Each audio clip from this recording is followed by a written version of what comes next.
안녕하세요. 반갑습니다. 오늘 참 좋은 날입니다. 하나님께서 저와 여러분의 가정에 준비하신 하나님의 은혜와 평강이 넘쳐나기를 예수님의 이름으로 축원합니다.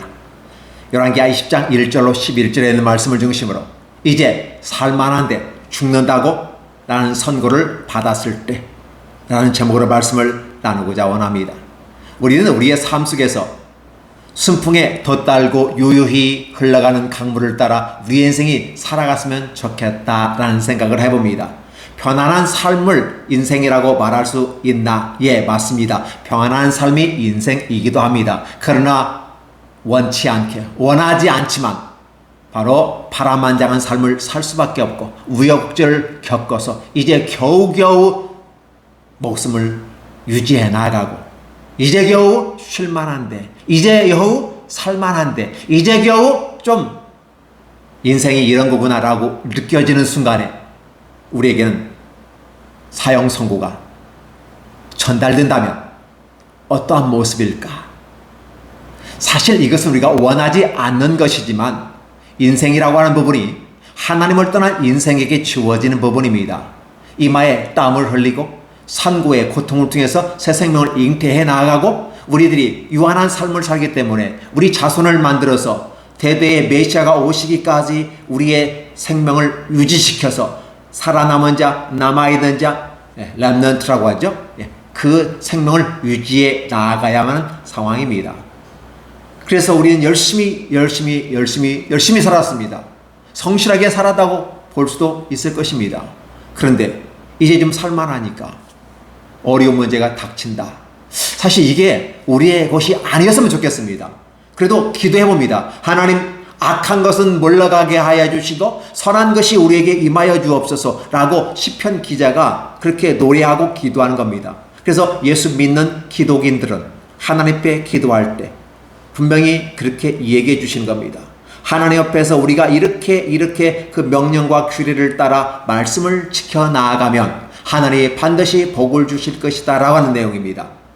그러다 보면 우리가 이 땅에서 그러한 이제 살만한데 죽음 선고, 사형 선고가 임했다, 이 모습, 이러한 장면들이 우리에게 참 없으면 좋겠다 라는 것이에요. 그러면 그러한 장면이 우리에게 왔다면, 온다면, 그것도 나에게 온다면 우리는 어떻게 대처할 것인가?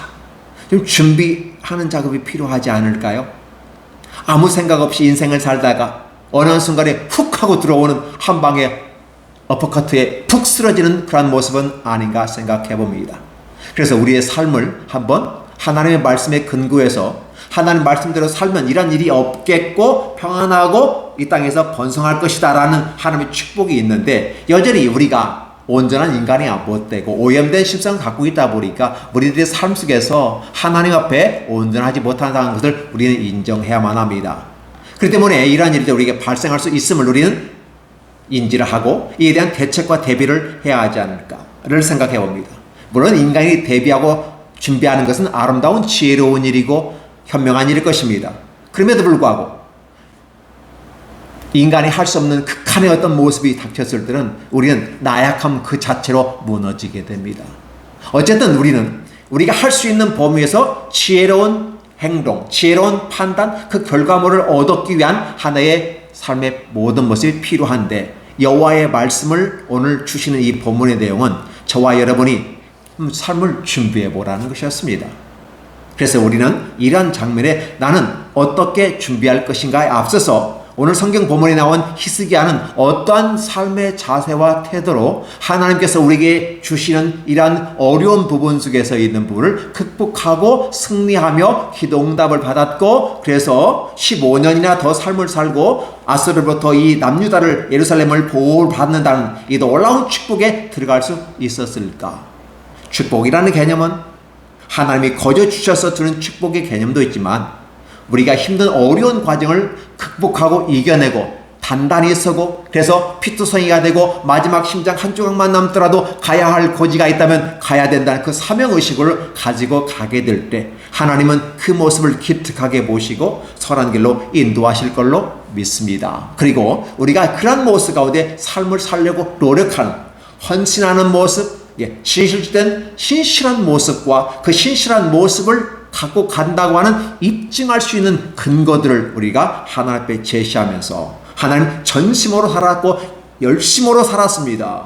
하나님 신실로 살았습니다라고 하나님께 기도하며 통곡하는 히스기야의 모습은 우리들에게 사뭇 우리의 삶을 다시 생각하게 하는 것이죠.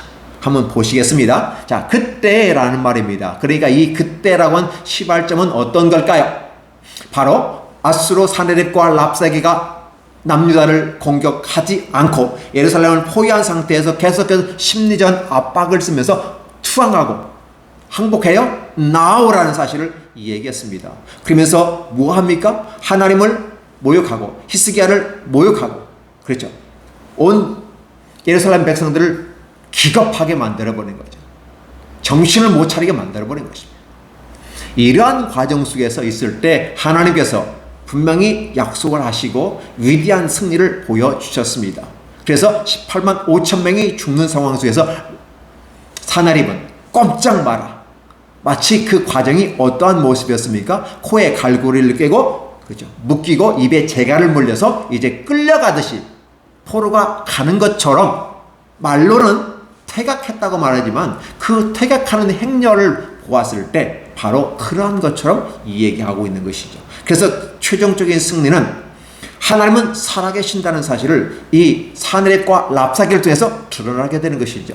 다른 수많은 나라들의 나무로 만들고 돌로 만든 그런 신들은 살아있지 못하는 것이기 때문에 그들의 나라를 그들의 백성을 구원하지 못했지만 작은 민족이었고 작은 나라였던 이 남유다 결국은 너무너무 작은 나라였는데 그곳에는 진짜 신이 살아있다. 그곳에는 진짜 하나님이 살아있음으로 말미암아 사네립과 랍사게가 그렇게 호언장담했던 이 일들이 이 땅에서는 전혀 이루어지지 않음으로써 사네립과 랍사게가 완전히 똥을 뒤집어 쓴 것처럼 창피를 당하고 가더라는 사실입니다. 이러한 모습이에요. 그러니까 사실 남유다에게는 승리가 있었고 그렇죠. 물론 46개 성읍이 다 회파되어지고 다 빼앗기고 다 무너집니다. 얼마나 힘들면 먹을 것이 없어요. 그래서 자연발생제로 하나님이 나게 해가지고 먹게 해주시겠다. 이틀째도 그렇게 해주시겠다라고 말했고 3일째는 벌써 3년째는 포도를 심어서 그걸 따먹게 하시겠다라는 사인을 주시는 거죠. 결국은 남유다가 승리했습니다. 이 정도 되면 얼마나 기쁠까요? 물론 산천이 피폐화되어지고 많은 백성들이 20만 명이 끌려가게 되는 이 상황들 그리고 수많은 재산들이 다 압수되어지는 그렇죠. 강탈당하는 그 상황 속에서 힘든 과정에 있지만 어쨌든 전쟁에서 승리자는 누구다? 남유다였고 예루살렘이었고 바로 히스기야였다. 근데 그걸 주신 분은 누구다? 하나님이다 라는 거예요. 그럼 이 정도 되면 좀 살만하지 않을까요? 한숨 이렇게 푹 쉬고 이제 좀 살았어. 이제 좀 마음을 좀 내려놓겠어 라고 하는 이런 부분 아니겠습니까? 그런데 우리 인생이라고 하는 것이 그렇게 우리가 원하는 것처럼 행복만 가지고 갈 수 없다는 거죠. 아니 그만 고생했고 참으로 험난한 파란만장한 그렇죠. 우여곡절의 삶 험한 세상을 살았습니다 라고 야곱이 얘기했처럼 130년의 삶이 힘들었다는 걸 표현한 인생이라고 한 그런 것이죠. 그런데 그러한 일들이 겹쳐서 다시 오게 되는데 이제는 개인적인 차원에서 하나님이 히스기야를 한번 흔들어 봅니다. 하나님은 남유다의 지금 시점을 바라보는 것이죠.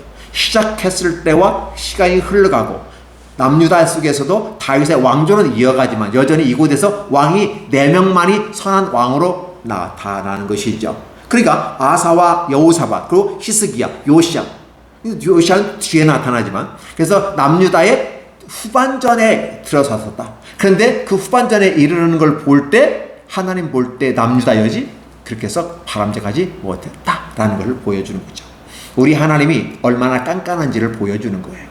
그냥 하나님은 좋으신 하나님, 기도하면 다 주시는 하나님, 여호와의 전에 와서 기도하면 다 주시는 하나님 이렇게 설명하시지만 우리 하나님은 거저 주시는 분이 아니에요. 아니 거저 주시다면서요. 십자가에서 거저 주셨다면서요. 예, 맞습니다. 하나님은 우리에게 거저 주시는 분이야. 근데 거저 주시는 것만이 아니라 그런 대가가 있다는 사실을 얘기해 주는 거예요. 무슨 소리입니까? 우리는 거저 받아서 그냥 값싼 은혜를 얘기하고 그러다 보니까 진짜 진리가, 그 은혜가 너무너무 값싼 싸구려처럼 느껴져서 지금 한국 교회, 그 기독교 교계에 상당히 어려운 일들이 발생하게 됩니다. 우리는 거저받았다는 사실은 분명합니다. 그러나 누군가가 희생을 하지 않으면, 누군가가 대가를 지불을 하지 않으면 거저받을 수가 없는 것이죠. 예를 보면 아버지가 대가를 다 지불했습니다. 음식값을 지불했으니까 그의 자녀는 그냥 먹고 나오는 것이죠. 그 자녀들이 돈 낼 일이 없어요. 부모님이 다 내니까. 반드시 대가를 지불한 거죠. 그럼 자식의 입장에서 보면 나는 공짜로 먹고 온 것처럼 느껴지지만 사실은 아버지가 낸 거거든요. 그래서 하나님께서 이 승리를 주신 것도 사실은 하나님께서 여호와의 열심으로, 그리고 누구를 통해서? 하나님 자신과 자신의 메시아를 상징하는 다윗을 위해서 구원의 등불을 만들어 놓고 예루살렘을 보존시키시는 하나님의 경륜, 하나님의 예정과 그 섭리 속에서 이루어지는 과정 속에 있었다는 것이죠.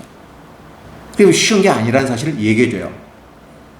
우리 기독교인들이 내 삶의 와중 속에서 힘겹고 어려운 삶에 잘 극복해 나아가고 이제 좀 하나님 좀 이제 좀 살만합니다 라고 했는데 갑자기 병이 들어 너 죽고 살지 못하리라 이란 말을 듣는다면 얼마나 억울할까요? 이제 좀 살만한데.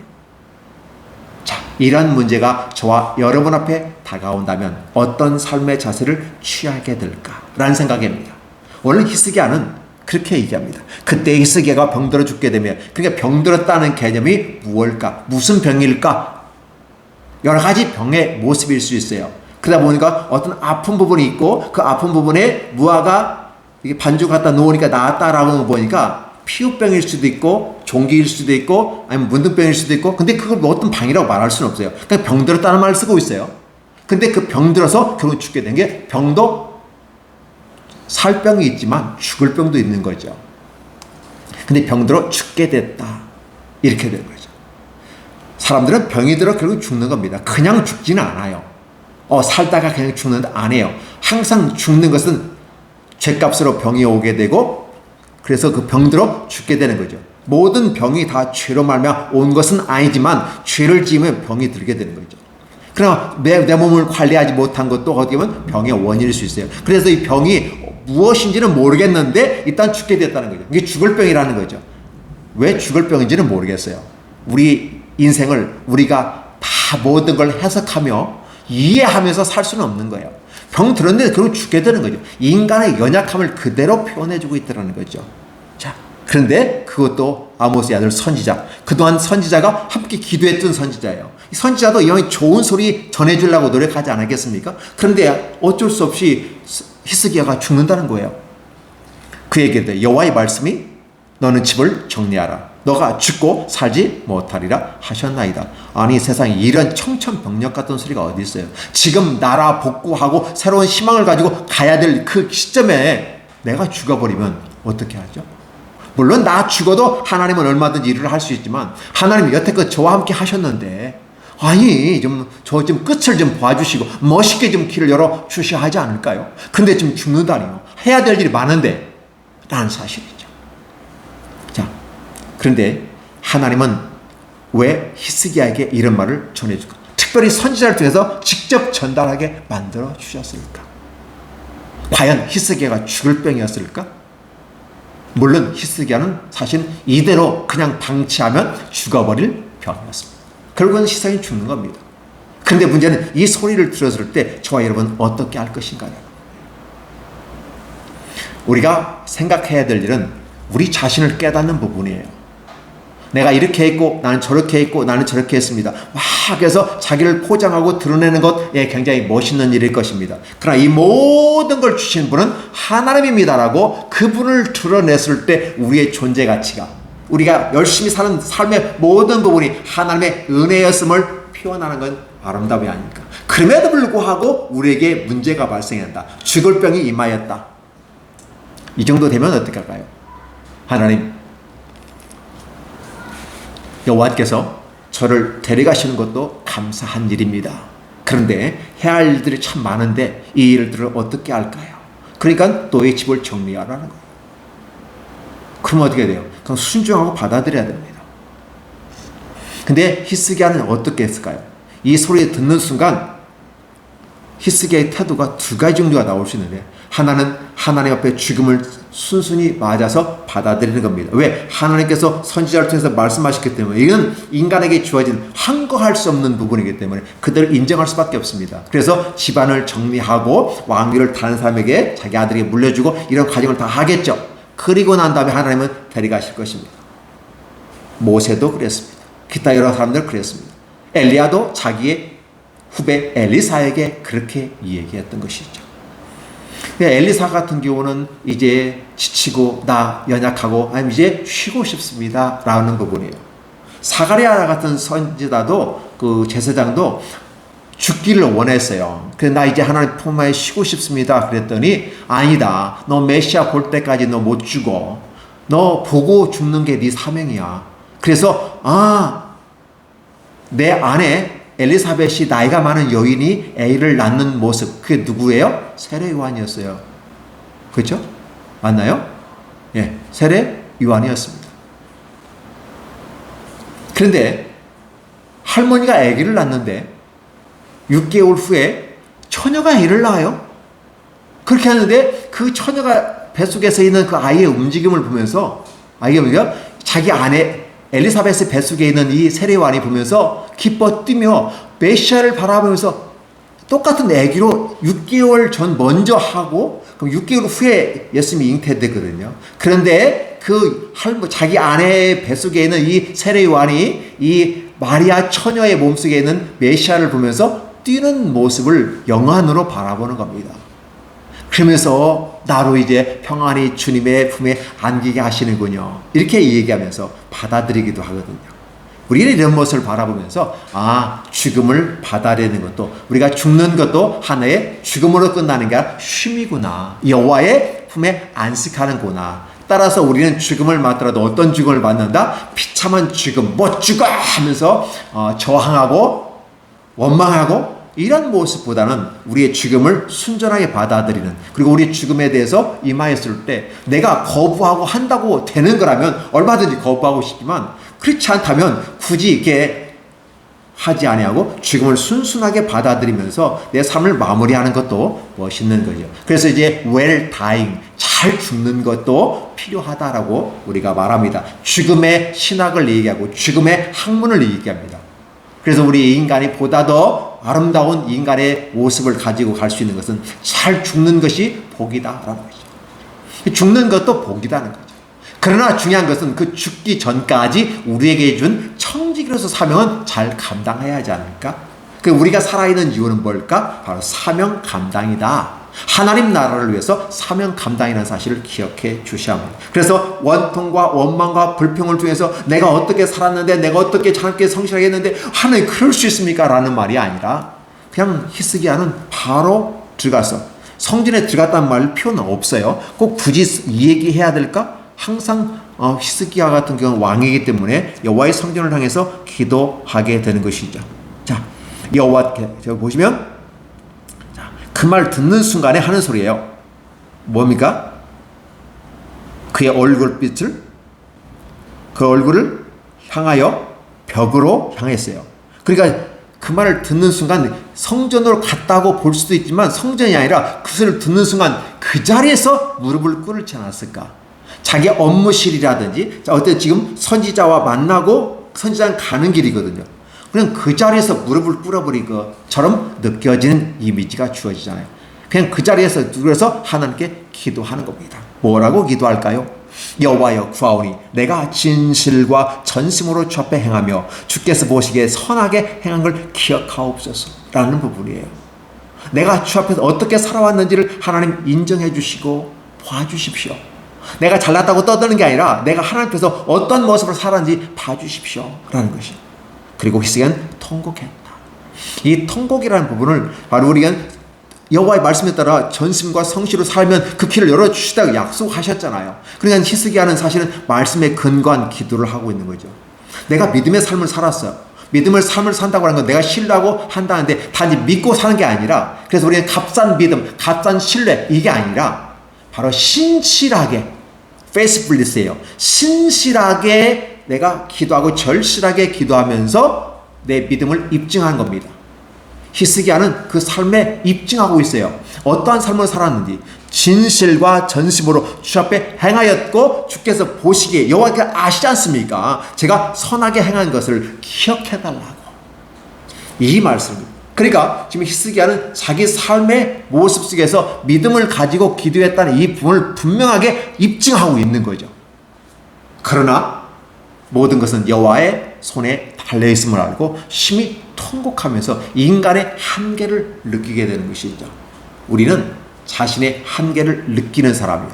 그래서 이제 주저앉는 게 아니라 무릎을 꿇고 겸손하게 여호와께 나가는 겁니다. 이게 바로 humble이란 말이에요. 여호와께서 우리에게 이러한 상황을, 히스기야에게 이런 상황을 주신다면 우리는 바로 무릎을 꿇을 수 있는가? 바로 그 자리에서 무릎을 꿇는가? 라는 부분입니다. 하나님의 관점은 어디에 있는가? 늘 이 성경을 보면서 관점은 히스기야에게 관점이 있는 게 아니라 하나님과 그 종 다윗에게 관점이 있다는 사실을 보여주고 있어요. 히스기야가 기도해서 응답한 건 알아. 눈물도 알아. 너 애통한 것도 알아. 다 들었어. 보았어. 라는 부분이에요. 그런데 하나님의 입장에서는 뭐냐면 나를 위해서, 하나님의 나라를 위해서, 그리고 그의 나라를 위해서 쓰임받던 다윗을 위해서 라는 표현을 쓰고 있어요. 그러면 하나님께서는 다윗에게 요구했던 부분 속에서 히스기야에게 요구하고 있는 거죠. 히스기야는 지금 뭘 얘기하고 있어요? 바로 그 자리에서 무릎 꿇는 자세, 하나님 앞에 인정하는 자세, 겸손한 자세. 그럼 우리가 성경에 기른 대로 너희가 교만한 자, 그는 낮아질 것이요, 겸손한 자, 험불한 자는 어떻게 돼? 바로 높아질 것. 이거를 높아진다는 표현을 쓰고 있다는 사실이죠. 이 말에 근거해서 히스기야는 무릎을 꿇었습니다. 그런데 이러한 장면을 보여주고 있는 한 사람이 있었죠. 누굽니까? 여전히 하나님의 마음에, 여전히 하나님의 마음을 시원하게 한 사람, 다윗이었습니다. 그 다윗 같은 건 어떻게 했을까요? 나단 선지자가 지적을 했습니다. 바로 그 사람은 당신입니다. 당신이 삼았던 바세바의 남편을 죽였습니다.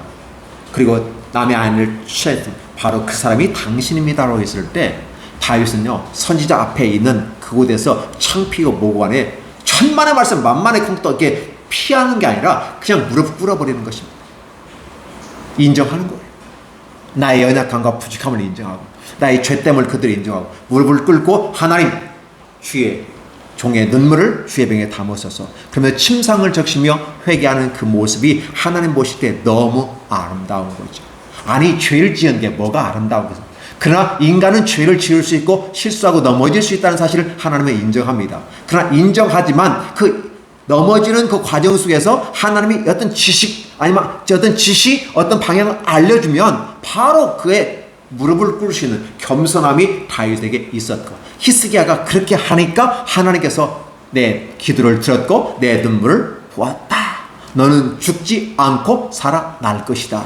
그리고 너뿐만 아니라 이 도시 예루살렘 성이 구원받을 것이다 라고 얘기합니다.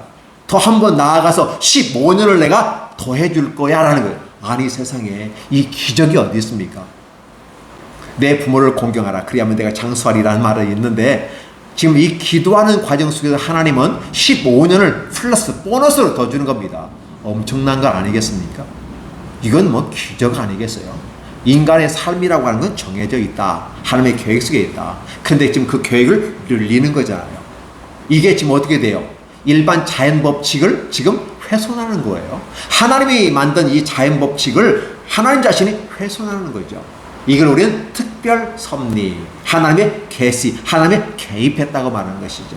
우리가 하나님을 만나는 바로 그 순간, 연대기적인 시간이 아니라 카이로스적인 시간, 지금 히스기야가 여호와께 응답을 받고 선지자를 통해서 죽으리라, 살지 못하고 죽으리라 했던 그 순간이 바로 얼마, 1시간경도 아니에요. 그냥 금방. 근데 바로 히스기야가 무릎 꿇고 그 삶의 자세를 하나님 보시니까 바로 응답을 주신 거예요.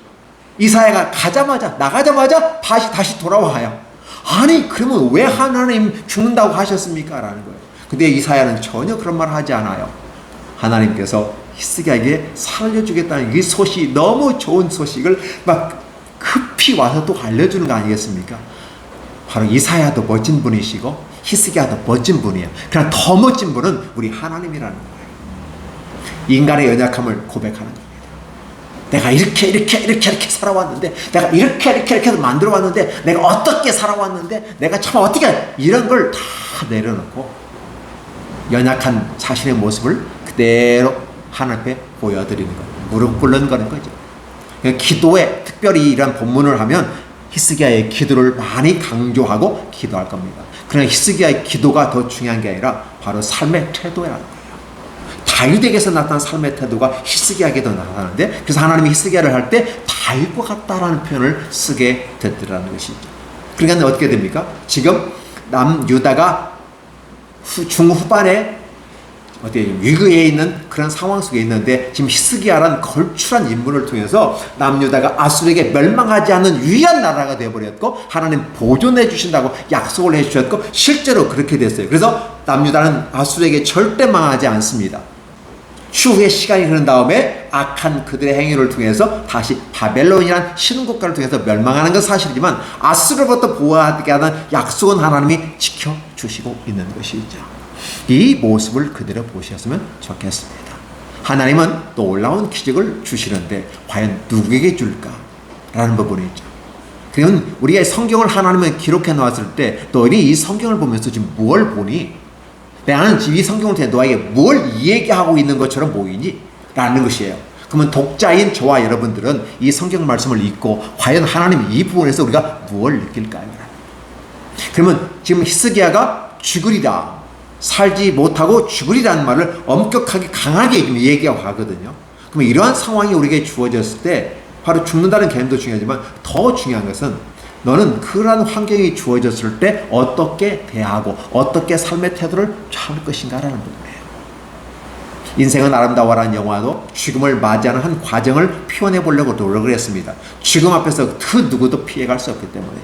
그런데 바로 그 죽음 앞에서 무릎을 꿇고 기도합니다.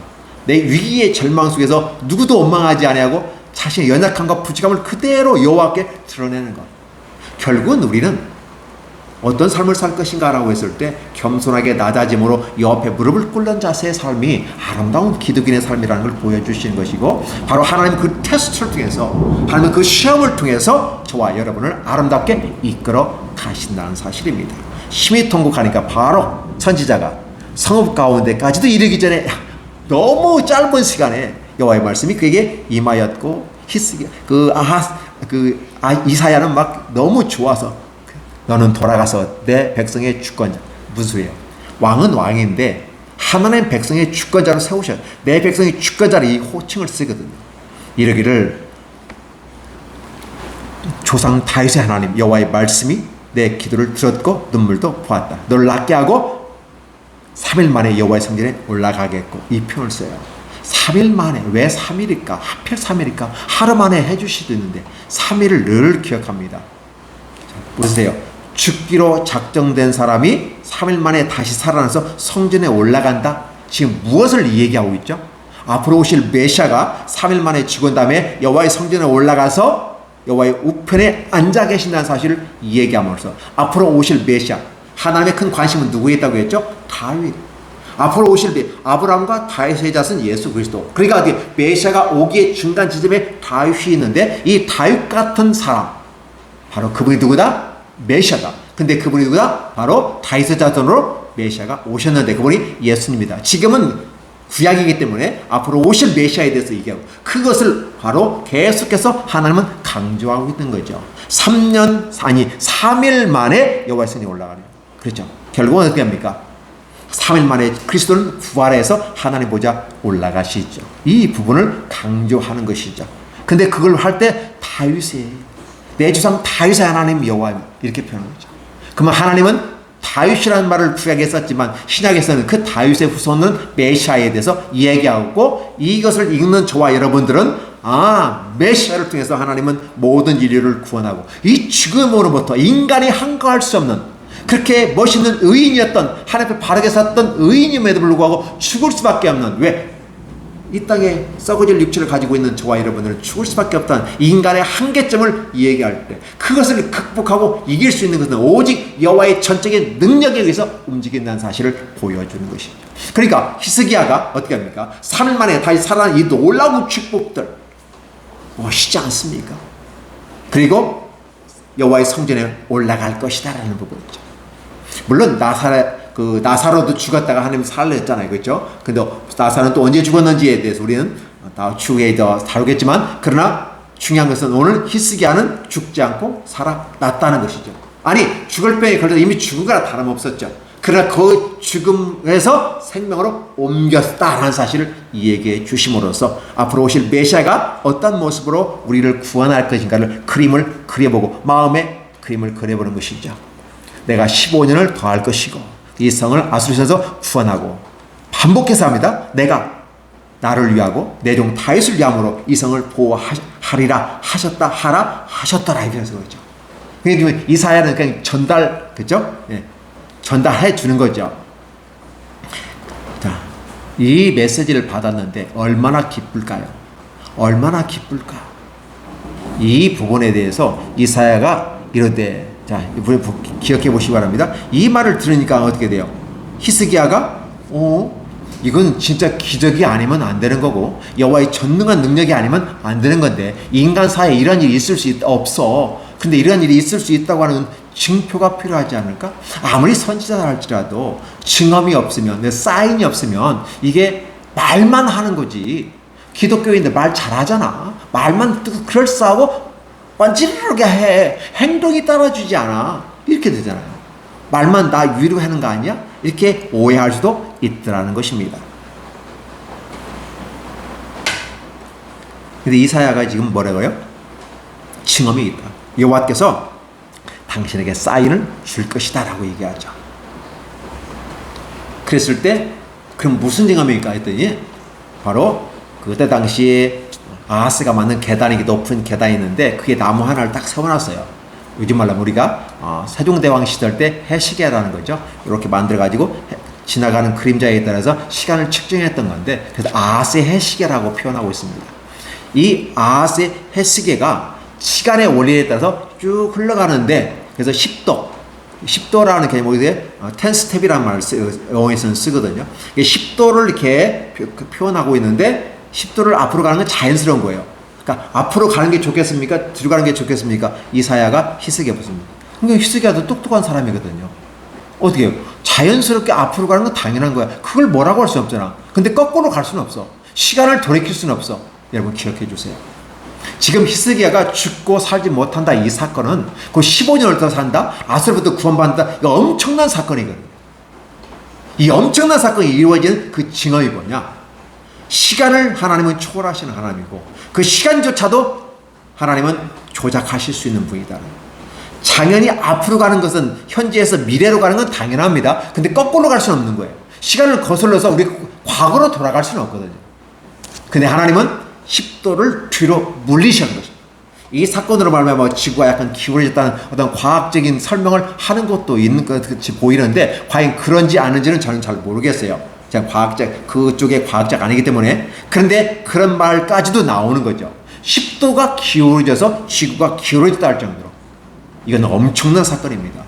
그러니까 하나님이 저와 여러분의 구원을 위해서 하나님께서 자기가 할 수 있는 그 능력을 다 보여줌으로써 인간을 구원할 수 있다는 얘기를 얘기하죠. 나의 종 다윗을 위해서 하나님 이 구원을 주시는데 결국은 앞으로 오실 메시아를 통해서 이 구원의 역사가 이루어지는데 지금 내가 그림자로서 너에게 보여주는 거야.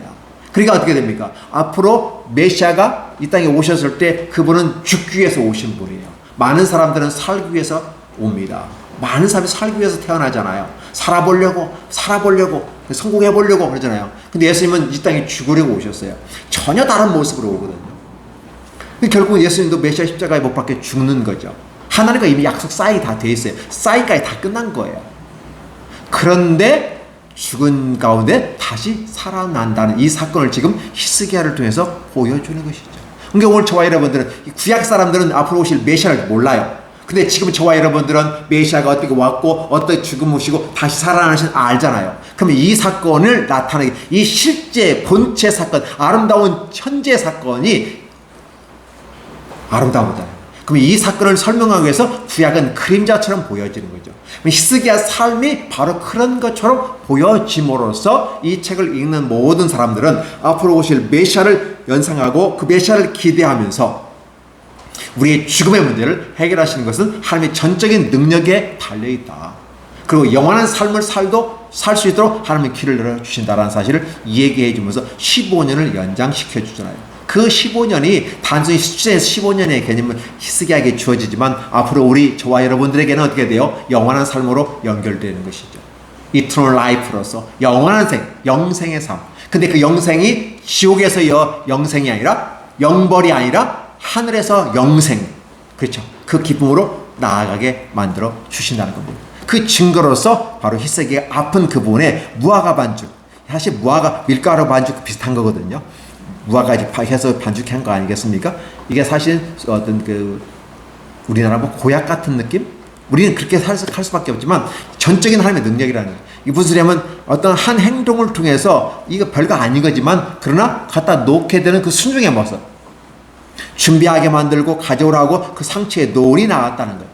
이게 순종하는 모습. 그러니까 이 부분에 히스기야가 그대로 받아들이고 순종하는 그 모습을 그 종들이 행하게 됨으로써 상처가 나았다. 바로 자연스럽게. 그러니까 상처가 나으니까 히스기야가 살게 되는 거고 15년 삶이 연장되는 거고. 그리고 해가 뒤로 몰려가는 이런 사건들을 통해서 저와 여러분들에게 이 얘기해 주는 거예요. 지금은 메시아라는 말은 어울리지 않는 것 같아요. 단지 메시아는 구원자. 그럼 구원자는 누구겠다? 바로 남유다를 아수르로부터 보완한다. 그럼 누가? 현재는 히스기야가 그 기능을 감당하고 있다라는 걸 보여주고 진짜 메시아가 오시면 바로 이스라엘, 하나님의 영적 이스라엘, 하나님을 믿고 따라가는 하나님의 백성들을 다 살려내셔서 간다는 거예요. 근데 그 길을 인도하시고 그 길을 만들어 가시는 분이 누구다? 메시아. 그래서 예수님은 죽으셨다가 3일 만에 부활함으로 구원의 길을 만들어 놓으시고 모든 사람들이 하나님을 따르는 사람들이 그 구원의 길로 갈 수 있도록 만들어 주셨다는 사실을 얘기하는 것이죠. 그래서 오늘 이쯤 돼서 살만한데 왜 죽느냐고 이 소리를 들었을 때 우리는 어떤 반응을 보일 것인가라는 부분이 오늘 제목이잖아요.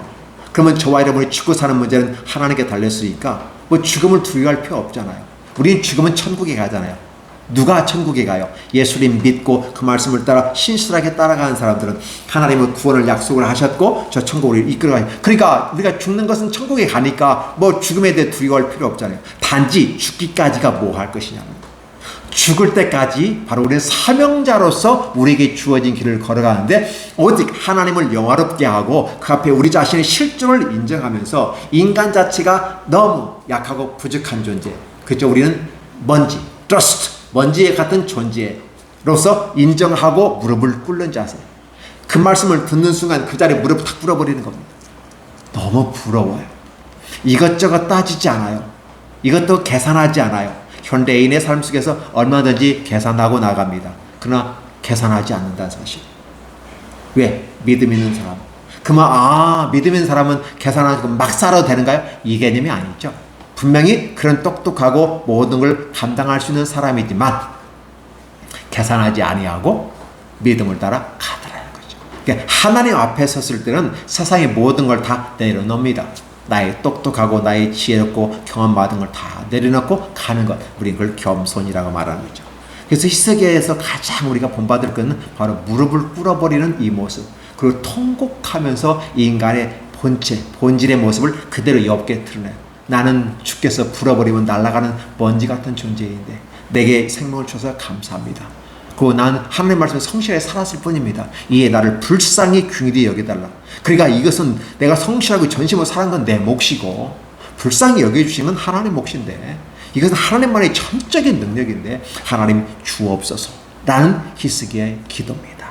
그렇다 보면 이 시대를 살아가는 저와 여러분들은 하는 기도의 방향과 히스기야의 기도의 방향은 전혀 다를 수도 있더라는 사실입니다.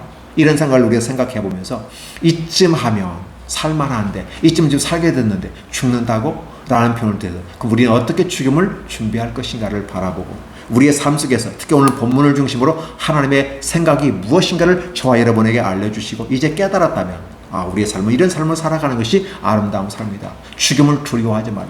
우리는 잘 죽을 것이다. 좋은 죽음을 맞이할 것이다. 더 중요한 것은 내가 살아있을 때 어떠한 삶을 살 것인가를 생각하고 계획하고 하나님 앞에 무릎을 꿇는 그런 모습이 진정한 기독인의 모습은 아닌가. 제가 기독교인이라 쓰지 않습니다. 기독인의 모습이다. 예, 그 기독인에는 신실하고 하나님을 따라가는 아름다운 사람들이라고 생각합니다. 목사라는 이름을 가지고 있으면서도 기독인이 아니고 기독교인으로 살아가는 목사들이 많고, 그렇죠. 유튜브를 바라보면 수많은 이상한 것들을 통해서 이상한 방향으로 이끌어가는 자들이 많아요. 그러나 진정으로 여호와의 성령에 임하신 자들은 순전하고 아름답고 하나님의 나라를 이야기하고 사랑으로 갑니다. 예, 맞습니다. 여러분들 앞에 보여지는 것은 얼마든지 보여지지만 선택은 여러분의 몫일 것입니다. 오늘 히스기야의 이런 겸손함과 낮아짐, 그리고 바로 무릎을 꿇어버리는 이러한 삶의 자세, 태도, 죽음 앞에서 순전하게 여호와를 의지하는 아름다운 모습은 진정한 은혜요 은총이요 여호와의 긍휼을 구하는 기도다라는 사실을 다시 한번 말씀드리면서 저와 여러분이 이런 히스기야와 같은 삶의 모습으로 삶의 태도를 만들어가는 건 어떨까 제안해봅니다. 기도하겠습니다. 하나님 감사합니다. 부족하고 연약한 모습을 볼 수 있게 해주셔서 감사합니다. 심히 통곡하는 히스기야의 그 모습을 보면서 우리 하나님은 즉각적으로 들었다. 다윗같이 겸손하게 자기 자신을 내어놓고 겸손하게 옆에 자기의 할 일을 다 하고 열심히 살았음을 고백하고 통곡하면서 이 죽음을 맞이하는 준비하는 그러나 아름다운 죽음이글. 그래서 이 준비하는 이 모습 속에서 하나님은 그의 마음과 태도를 바라보시고 생명을 연장시켜 주시고 다시 여호와를 섬길 수 있는 여호와의 성전에 3일 만에 올라가 섬길 수 있는 이 축복을 주셨습니다. 진정한 축복은 다시 살아나서 여호와를 섬기는 축복인데 이 축복을 주셨는데 오늘 이 말씀을 듣는 우리 모든 성도들과 이 유튜브를 통해서 하나님 말씀을 듣는 모든 성도들이 다 이 복을 받아 누리게 하여 주옵소서. 기독교인으로 살아가는 게 아니라 진정한 기독인으로서 삶을 살아가는 하나님의 백성들이 되게 축복하여 주시옵소서. 예수님의 이름으로 기도하옵나이다. 아멘.